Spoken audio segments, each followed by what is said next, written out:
Kuyumcu Köyü yağmur hayrı düzenledi.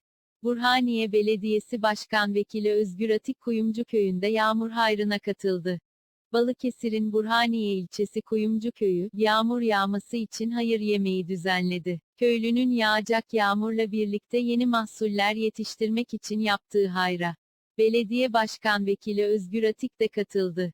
Köy meydanında kadınların kazanlarla hazırladığı yemekler köy halkının yanı sıra Burhaniye ilçesinden gelen vatandaşlara dağıtıldı.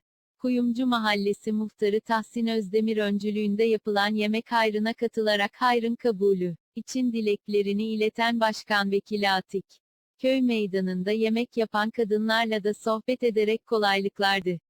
Köy halkıyla birlikte hayır yemeğini yiyen Atik daha sonra köy sakinleriyle muhabbet etti.